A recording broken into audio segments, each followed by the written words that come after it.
Sir రాలేదని మళ్ళీ తీసుకున్నాను. రైట్. సార్ పూర్ణచంద్రరావు గారు, సార్ వినపడుతుందండి? సార్ వినపడుతుందా పూర్ణచంద్రరావు? వినపడుతుందండి. సార్ ఇప్పుడు yes correct sir, please. So మీకు దొండు కుమారస్వామి గారికి, ఎర్రపల్లి సతీష్ రావు గారికి సార్ అభివందనాలు తెలియజేస్తూ, అట్లానే ప్రైమ్ నైన్ యాజమాన్యాన్ని కూడా అభివందనాలు తెలియజేస్తున్నా. సార్ ఈ రోజున రెండు విషయాలండి మనం మాట్లాడుకోవాల్సింది. సార్ ఆంధ్రప్రదేశ్ పోలీస్ కానీ తెలంగాణ పోలీస్ కానీ ఏ సమస్యనైనా పరిష్కరించగలరు. Right sir. అది ప్రూవ్ చేశారు చాలా సందర్భాలు. ఎస్. మేము 30 సంవత్సరాల క్రితం సార్ ఈ సర్వీస్ లో జాయిన్ అయినప్పుడు సార్ విజయవాడ నుంచి హైదరాబాద్ వచ్చే బస్సుల్లో డెకాయిటీలు జరిగాయి. Right sir. మన సైబరాబాద్ చుట్టుపక్కల ప్రాంతాల్లో హౌస్ డెకాయిటీస్ జరిగాయి. అవును సార్. నక్సల్ వైలెన్స్ ఉండేది. తర్వాత రకరకాలైనటువంటి క్రైమ్ పెరిగినప్పటికీ కూడా పోలీసు సమర్థవంతంగా నిర్వహించారు. అంటే పోలీసు సమర్థత కింద ఎర్రపల్లి సతీష్ రావు గారు చెప్పినట్టు సమర్థతకి ఇబ్బంది ఏం లేదు. పోలీస్ మెషినరీ బ్రహ్మాండంగా పనిచేస్తుంది. మనం అందరం కూడా తెలివిగలవడమే.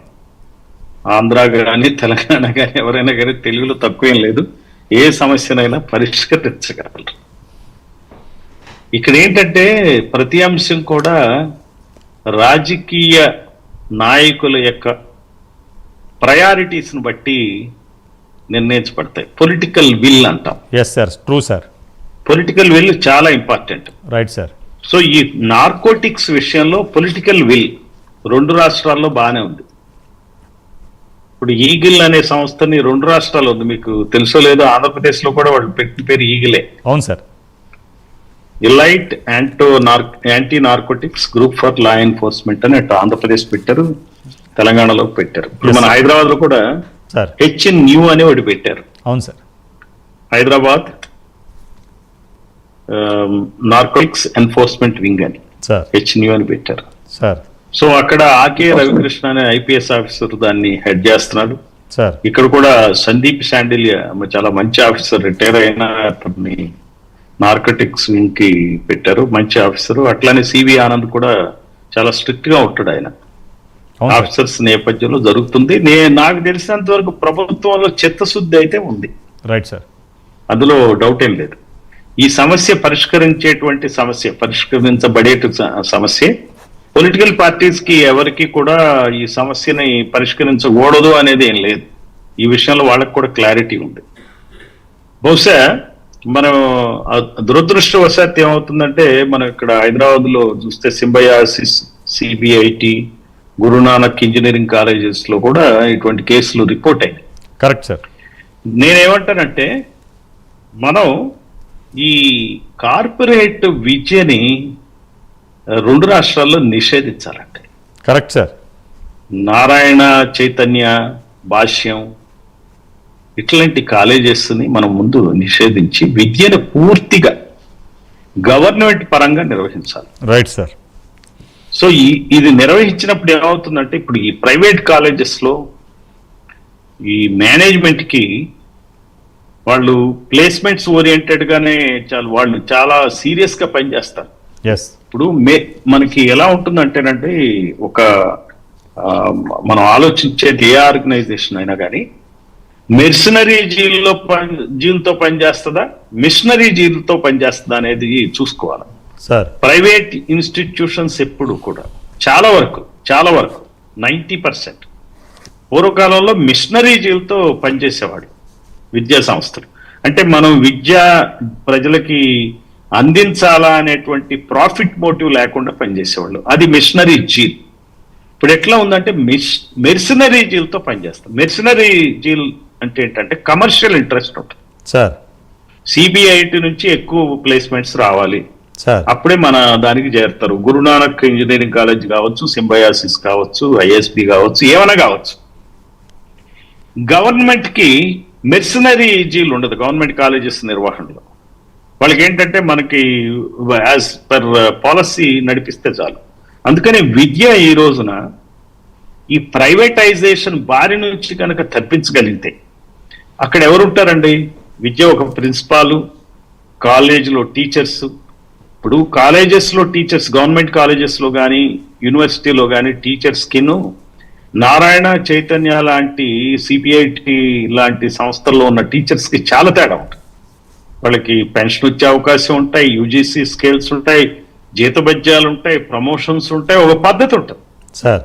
అప్పుడు వాళ్ళు ఏంటంటే వాళ్ళ పని బ్రహ్మాండంగా పనిచేయగలుగుతారు. ఇప్పుడు ఈ రోజున అక్కడ ఉన్నటువంటి తెలుగుదేశం ప్రభుత్వం కానీ ఇక్కడ ఉన్నటువంటి కాంగ్రెస్ ప్రభుత్వం కానీ మూలాల్లోకి వెళ్ళి ఈ ప్రైవేటైజేషన్ అటువంటి విద్యని ఒకటి మార్చాల్సి ఉంటుంది. రెండోది ఏంటంటే పోలీస్కి ఇప్పుడు ఈ రోజున మీరు 2 రాష్ట్రాల్లో కూడా ఎట్లా వచ్చిందంటే ప్రత్యర్థి పార్టీల నాయకుల భరతం పట్టడమే పనిగా తయారై అవును, ఇక్కడి నుంచి రావాలి. ప్రత్యర్థి పార్టీల నాయకులు కూడా ఈ రోజున ఛానల్స్ మీద దాడి చేసేటువంటి పరిస్థితులు కూడా రాంగ్. అది తప్పే. ఇట్లా చట్టాన్ని తమ చేతుల్లోకి రాజకీయ నాయకులే తీసుకుంటే కంచె చేరుమేసినట్టు కదండి. కరెక్ట్. చట్టాల్ని వక్రీకరించి అమలు పరిస్తే, రైట్, పోలీసుల చేత వక్రీకరించి అమలుపరిచే విధంగా రైట్ ప్రభుత్వంలోని పెద్దలు, ఎస్, అలానే ప్రతిపక్ష పార్టీలు ఒక రకమైనటువంటి బ్లాక్మెయిల్ గేమ్ కి తయారవటం రెండు కూడా ప్రజాస్వామ్యానికి మంచిది కాదు. అందుకని ఈ రకమైనటువంటి డ్రగ్ మినేట్స్ ని కంట్రోల్ చేయాలంటే మనకు సాధారణమైన రాజకీయ పరిస్థితులు ఉండాలి. కరెక్ట్ అండి. ఈ రోజున రాజకీయ పరిస్థితులు అసాధారణంగా ఉన్నాయి. ఇది ప్రజలకు మంచిది కాదు. నిజంగా రాజకీయ పార్టీలు రేపు పొద్దున వాళ్ళు సీఎంలు అవుతారో కారో గానీ ప్రజలకు చాలా అన్యాయం చేస్తున్నారు. ఇప్పుడు ఈ రోజున సమస్య ఏంటంటే పోలీసులు పరిష్కరించలేని సమస్య లేదు ఈ రోజున. Yes, correct. ఎన్నెన్నో సమస్యలు పరిష్కరించారు. ఇప్పుడు ఈ సమస్య ఏంటంటే రాజకీయ నాయకులే ప్రజలకు సమస్యలుగా తయారై. సో డ్రగ్స్ కంట్రోల్ చేయటం ఏం పెద్ద కష్టం అండి. సప్లై చైన్ ని బ్రేక్ చేయాలా, ఎవరైతే పాల్పడుతున్నారో వాళ్ళతో తీవ్రంగా యాక్షన్ తీసుకోవాలా. ఏ రంగంలోని సెలబ్రిటీస్ అయితే ఈ కార్యక్రమాలు చేస్తున్నారు మనం గతంలో కూడా చూసాం. సెలబ్రిటీస్ విచారణకు పిలిపించడం జరిగింది. ఆ రోజుల్లో డిఐజీ మనకి హైదరాబాద్ లో ఎక్సైజ్ సంబంధించి డిఐజీ ఉండే ఐపీఎస్ ఆఫీసర్, ఆయన కూర్చుని కూడా విచారణ చేయటం. తర్వాత అది ఏమైందో తెలియదు మనకి. నేను అనేది ఏంటంటే రాజకీయంగా పొలిటికల్ విల్ క్లారిటీ ఉండటం ఒకటి, పోలీసుల్ని నిష్పక్షపాతంగా పనిచేసేటువంటి పరిస్థితుల్లో పోలీసు వ్యవస్థని ఉంచటం కూడా రాజకీయ నాయకుల బాధ్యతే. కరెక్ట్ అండి. సో ఈ రకంగా కదా పనిచేస్తే privatisation of education, privatisation of health పూర్తిగా నిషేధించాలి 2 రాష్ట్రాలు. రైట్. సో ఈ దృష్టితో రాజకీయ నాయకులు కూడా ఆలోచించాలి. మీరు ఎవరికి మేలు చేస్తున్నారో ఆలోచించాలి. మీరు ఒక్క సీటు గెలవటం కోసం ఇన్ని పిచ్చి పనులు చేయాలా, మీరు పాపం మూటగట్టుకుంటున్నారు, ఈ విషయం ఆలోచించండి అని చెప్పి మీ ద్వారా వాళ్ళకు కూడా నేను తెలియజేస్తున్నా.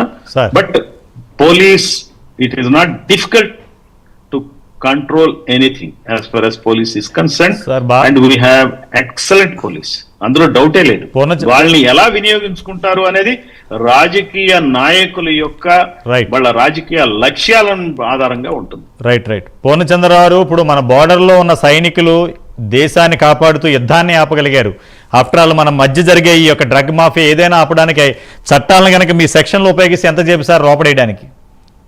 మెయిన్ మీరు చెప్పేది ఏంటంటే పొలిటికల్గా ఎవరైతే ఉన్నారో, అధికారం చేతిలో ఉందో వాళ్ళు ఫ్రీ హ్యాండ్ కనుక పోలీస్ వ్యవస్థలకు ఇచ్చేస్తే తెలుగు రాష్ట్రాలలో కాలేజీల్లో రెగ్యులర్గా చెకింగ్ చేస్తే ఈ మాఫియాని 24 అవర్స్లో కూడా అరికట్టవచ్చు రెగ్యులర్గా.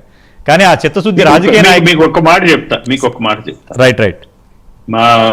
నాకు నేను గుంటూరులో పనిచేసినప్పుడు అక్కడ ఒక పెద్ద ప్రముఖ క్లబ్ ఉండేది సార్. అది బ్రిటిష్ వాళ్ళు కాలం నుంచి ఉంది club sir.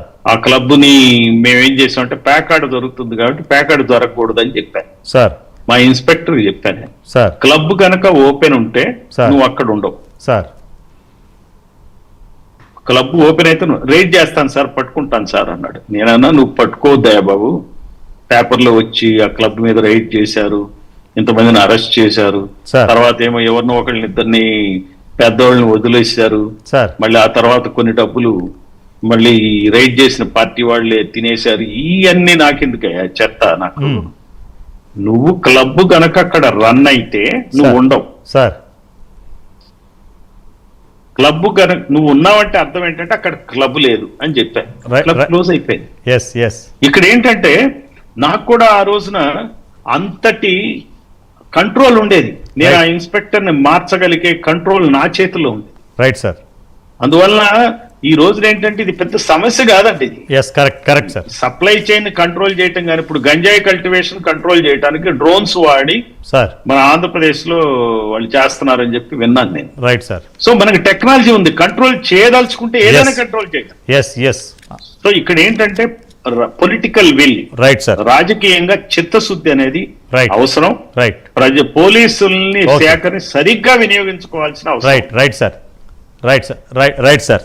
Thank you sir. ఇది ఈ రోజు స్పెషల్ డిబేట్. ఈ డిబేట్ లో పాల్గొన్న పూర్ణచంద్రరావు వారికి